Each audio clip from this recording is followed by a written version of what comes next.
kaputing-ting, may tanggap na naman tayo. Sharp. Ito ang kanyang model. No power, no power mga kaputing-ting. Okay, bubuksan muna natin. Kaputing-ting, ito yung kanyang logo. Ayan ang kanyang power supply. Ito yung kanyang main board. At ang gamit na panel mga kaputing-ting ay ayan ang kanyang top board. Limang coop magkabilaan, 5 coop magkabilaan mga kaputing-ting. Okay mga kaputing-ting, voltage measurement tayo. Kung makikita nyo mga kaputing-ting, naka-plug in na yan, oh. Naka-plug in na yung wire natin. Ito mga kaputing-ting, oh. Naka-plug in siya. Pero yung kanyang sensor, walang ilaw mga kaputing-ting. Ayan, oh. Tinihaya ko na siya para mas madali nating makita kung siya ay magka-power. Mag-voltage measurement tayo mga kaputing-ting. Oops. Kung makikita nyo mga kaputing-ting, oh, tanggal na yung koneksyon ng kanyang backlight. Okay mga kaputing-ting, tanggal. Tingnan natin kung may voltahe ba. Dito sa kanyang diode ay mayroon siyang kuryenteng ganyan mga kaputing-ting, oh. Sa may diode yan mga kaputing-ting, sa kanyang diode, ayan may kuryente siya, oh. 39 volts mga kaputing-ting. At dito sa isa pang diode rito, mayroon siyang 12 volts. At may isa pang diode rito, another 12 volts pa rin mga kaputing-ting. Okay mga kaputing-ting, dito tayo sa kanyang mainboard. Titingnan natin kung may voltahe yung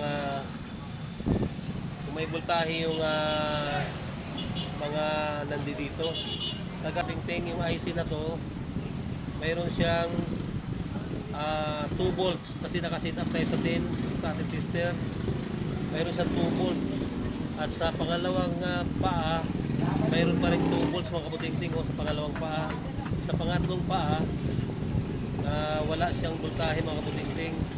Sa pang-apat, mayroon siyang 1 volt. Balik tayo mga kaputing-ting. May nagtubos kasi ng unit. Inassess ko muna kasi nagmamadali din yung may-ari gawa ng nakakotse. Matraffic dito sa amin mga kaputing-ting. Kung makikita mo dito sa amin, matraffic, kaya hindi pwedeng magtagal yung pagparada ng sasakyan. Kailangan saglit lang, kaya inassess ko muna at kinuha muna yung TV nila na ace lang naman.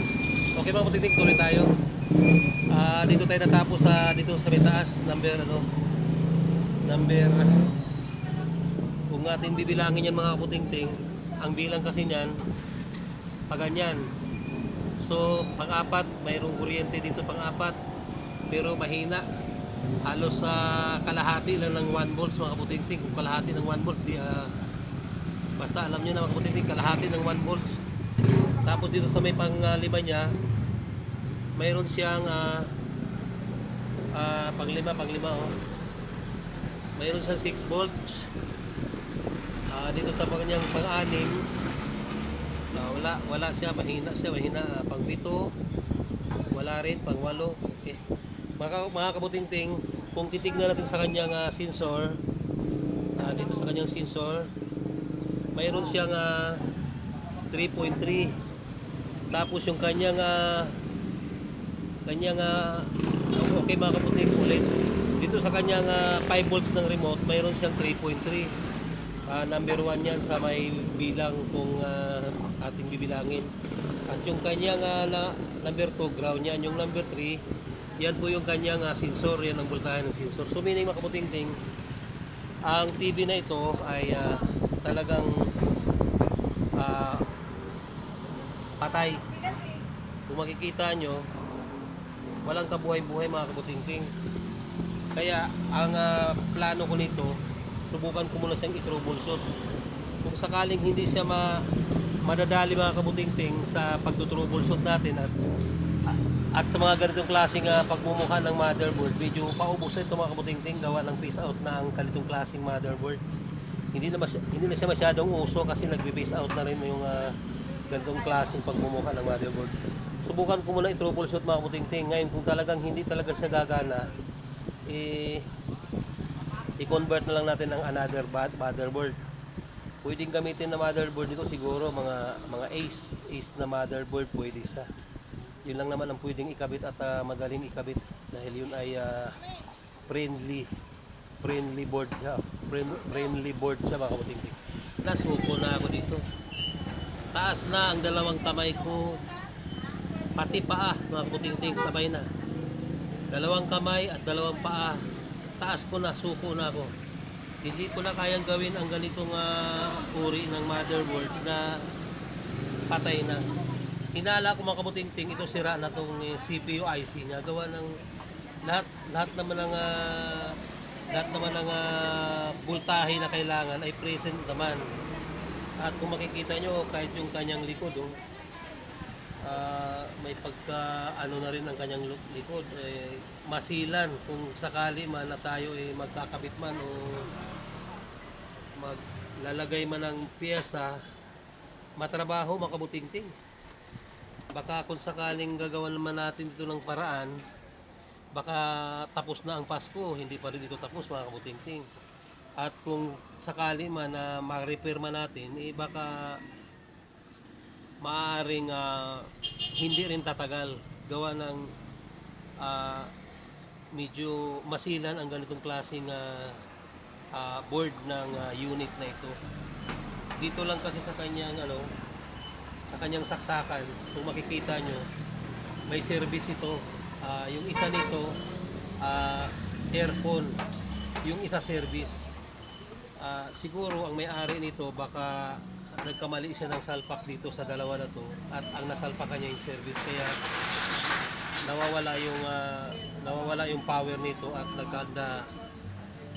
nagkakandamatay na lahat ng mga dapat mabuhay diyan sa kanyang sirkito. Okay mga kabutingting, tinawagan ko yung may-ari, sabi ko wala na tayong choice sa TV mo kundi i-convert na lang natin ng another board na aakma naman sa kanyang panglasa. Kasi mga kabutingting, kung pipilitin talaga natin gagawin to, pwede naman. Ang kaso, ang tanong, tatagal ba? Kung sakaling ma-repair man natin ito, kung hindi naman tumagal, pabalik-balik lang sa atin to. At siyempre, pag pabalik-balik, maaasar tayo nun, gawa ng lagi na lang ganon. Okay mga butingting, hahanap lang ako ng akma na motherboard para matansya na natin kung uubra ba sa ganitong klaseng modelo ng TV. Ito na, may nakita akong pwede sa kanyang ikakabit na board.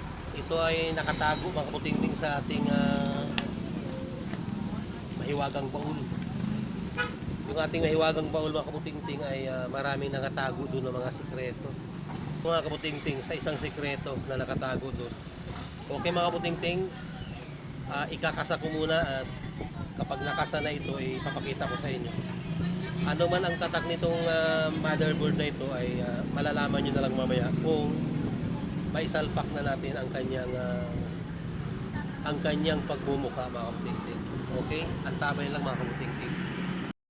Ito, naikasa ko na. Kung makita nyo, ito yung nakita natin sa ating mahiwagang baul na nakatabi siya doon.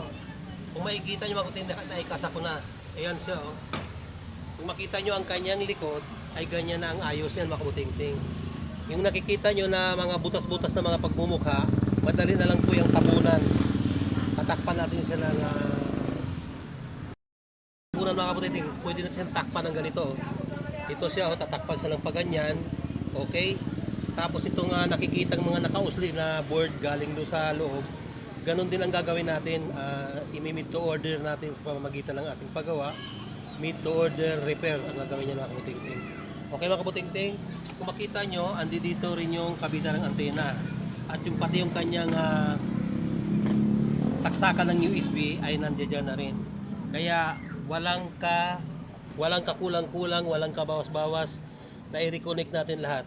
Ang hindi lang na i-reconnect ay ang kanyang kabitan ng VGA patungo sa computer. Pero hindi naman na yan masyadong uso ngayon dahil ang gamit ngayon sa mga computer ay HDMI at ang HDMI niya nakalabas naman. Okay mga kabutingting, Kung makikita nyo mga kabutingting, siyempre mga kabutingting, nakita nyo ganyan, nakakasal na siya, di ba? Ito may easy connection tayo. Tapos yung kabitan ng speaker, ayan siya. Okay, easy connection, plus kabitan ng speaker, plus yung kabitan ng sensor patungo sa dito, oh. Dito mga kabutingting, patungo dito. Ayan, diyan yan nakakonect sa mga sakit na yan, at yung kanyang LVDS naka-ready na rin mga kabutingting. Dito naman tayo sa kanyang kabila. Sa kanyang kabila, kung makikita nyo mga kabutingting, ito yung kanyang dating board, di ba? Ito yung kanyang dating board. Kung makikita nyo ang gamit na connection na LVDS patungo dito sa kanyang panel, na 10, 5 ang mga COF, mga COP. Kung makikita nyo, ito yung dating nakalagay. Ngayon, palit na tayo ng motherboard na kagaya niyan, ito na yung ginagamit natin. Ayan, panibago na po yan mga kabutingting. Hindi na natin kailangan tong flat na ito. Tapos itatabi na natin yan dito sa may damuhan. Itatabi na muna sa may damuhan yung isa. Tapos ito mga kabutingting, kung makita nyo, ito yung dulo. Nakita nyo ito, di ba? Itong dulo na to, susuk-suk yan dito. Dito mga kabutingting, okay? Tapos kung makikita nyo itong dalawang wire, ito mga kabutingting, speaker po yan. Speaker. Ayan po siya, speaker. Oh. Ayan, speaker. Yan. Susuk-suk po yan dito mga kabutingting. Susuk-suk po yan sa dyan, sa may butas na yan na may sakit. At ito, importante higit sa lahat mga kabutingting, yung kanyang sensor connection control na yan nakakunik na mga kabutingting dito, patungo dito sa kanyang sensor front sensor, kung tawagin ko na lang yan mga kabutingting. Hindi ko maisip, mukhang pagod na yung utak ko eh. Pero yun na rin yan. Diyan magpo-connect yung sensor ng remote pag tayo ay magre-remote. Ayun mga kabutingting, nakakunik na siya. Oh. Kung makita nyo, nakamodify na yan mga kabutingting. Kasi ang original na ano niyan, ang original na connection niyan na pinanggalingan, ito po yan, oh. Ito po ang original na pinanggalingan niyan. Ito. Itong maliit na to. Kung makita nyo, minodify ko siya para ang kanilang suksukan ngayon ay ganito na. Dahil yung ang board na pinagsasalpakan natin ay para dito. Okay mga kabutingting? Ngayon, isipin nyo, saan kumuha ng backlight? Ito ngayon ang backlight mga kabutingting. Oh. Kung makikita nyo, ito yung backlight niya, di ba? Yan ang backlight niya, connection. Yan. Ito naman po yun mga kabutingting. Oh. Kung makita nyo yung backlight niya,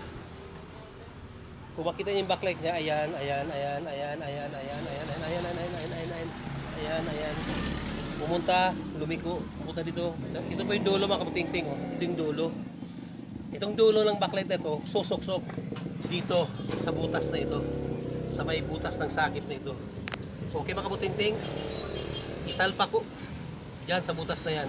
Isalpa ko muna kabutingting at nang makita na natin ang resulta ng ating ginagawa ng converted board sa unit na ito na wala na tayong makukuhang piyesa na kagaya nito. Isasalpa ko muna kabutingting at nang mag-final test tayo. Final na.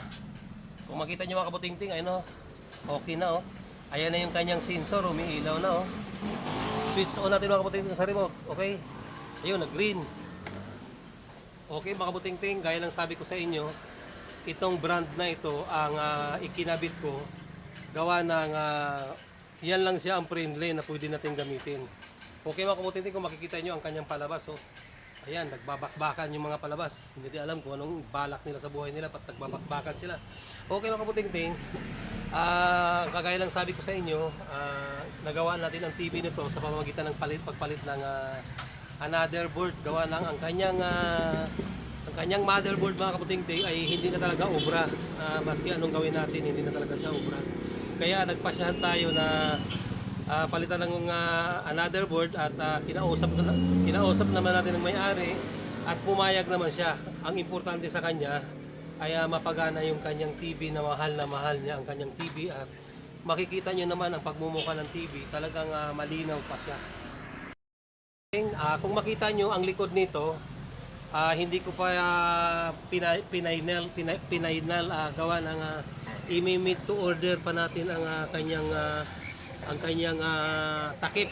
Kagaya lang sabi ko sa inyo, pwede natin siyang lalagyan ng tatapalan ng mga ganitong klaseng mga itim-itim na ito, na galing lang din naman ito sa mga mga board, pwede natin tapalan. At kung makikita nyo mga kabutingting, ang mga butas-butas na mga pagmumukha ng likod ay nababakas nyo pa ang liwanag ng ilaw gawa ng hindi ko pa naikabit yung mga tornilyo niya. Gawa ng kagagawa ko lang at itinitesting ko pa muna yung kanyang board kung talagang okay-dokie na. Pag talagang okay-dokie na ang kanyang pagkaayos nito ay tsaka ko nilalagay yung mga tornilyo at kasabay ng pagkagawa ng mga naiwanan doon na hindi pa natin natatapos. Kunting-kunti na lang yung mga kunting-ting. Hindi nyo na siguro kailangan makita kung paano ko siya gagawin. Gawa na nga. Mahahaba lang ng gusto ang ating video. Mga kabutingting, hanggang dito na lamang at ang lagi nating sinasabi bago tayo magtapos sa ating video ay are you the problem, mga kabutingting? If you are not understand yourself, don't forget to subscribe, like, and share. Thank you very much mga kabutingting. Maraming salamat.